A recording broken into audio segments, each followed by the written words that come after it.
How you doing, YouTube? It's Tyler with Reptiles by Tyler Galanis, and we're going to be doing a care video on the spotted turtle, otherwise known as Clemmie's gutta. Let's get into it. So spotted turtles range is from Canada all the way down to Florida, but in my opinion they kind of stay more so up north and prefer the cold water. So even as babies, temperatures all the way down to 70 degrees is perfectly fine for spotted turtles. Even though if they're babies, you'd like to keep them a little higher than that. They will remain active. They will eat in cooler water temps even as babies. They'll grow and they'll thrive. So you really shouldn't need a heater if you're keeping these guys indoors. So that's a plus. A plus is their small size and their beautiful, vibrant body. They're just a beautiful, beautiful turtle. So right now I have some Missouri pellets in for them. I don't feed them commercial diet that much. We will get into that. You know, spotted they're not very good swimmers. So you see how I got a lot of driftwood in here. I got a basking spot for them to climb out on, log they can always get into from swimming. It gets low and they can climb up in it, like that guy is right there to get some air. These guys are not good swimmers at all. They really need more land in their tank than they do water. So, you know, it's kind of deceiving. If you look on their feet, they do not have webbed feet like most turtles. They have little like hooked feet almost, kind of like tortoises, like a redfoot tortoise almost. Trying to get you guys a better view. Now it's a little difficult to see.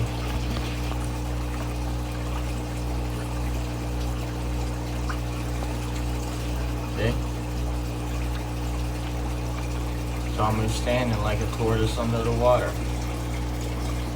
Very beautiful though. Another reason why you're going to want all this driftwood, you're going to want to add leaves and real wood and real branches to make the water dark. Now my water is clear right now. It's also a lot clearer on camera than it is in my house, which I don't know why. I think it's something to do with maybe my flash, you know, recording. But if you want to keep these guys happy and healthy, you're going to want the water very acidic, very dark brown, not from dirtiness, but from the leaves, from the tannins that are in the branches and the logs and the driftwood, because these guys need very acidic water with a lower pH level to thrive and be happy and healthy.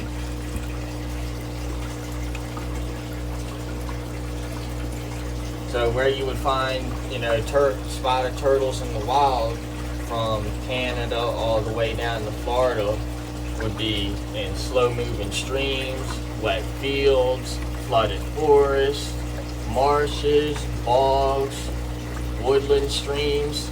These guys really inhabit, you know, not rivers or any big bodies of water. They like little teeny bodies of water with woods right around it. So they can always come and go from the water, even though they will only eat in the water, which we'll get to. Now, many people believe spotted turtles are endangered. They're technically not, which I was a little surprised about that. I had to Google to be sure. So, but they are one step away from being endangered. They are endangered because of the pet trade, mostly, and they're highly vulnerable to predation, especially among frequent forest walks, because like I told you guys earlier, once again, these guys are not good swimmers. They spend a lot of time out of the water and they get preyed upon by birds and by their biggest nemesis, the raccoon. The raccoon gets these guys more than anything. That man.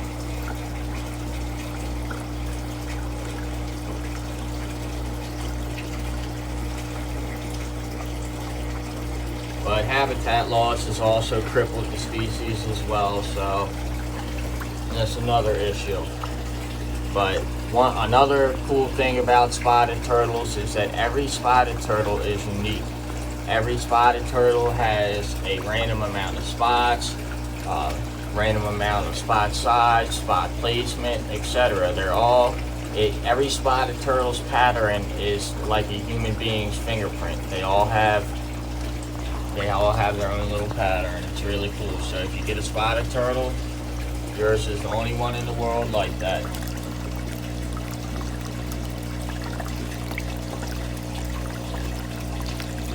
The size of these guys is going to be about 1.5 inches to a top of 4.9 inches. These guys really don't even get to 5 inches. A big spotted turtle, fully grown, would be 4.8, 4.9 inches. So it's a very small turtle, which is another reason why it's easily preyed upon for the pet trade and by raccoons and other carnivores.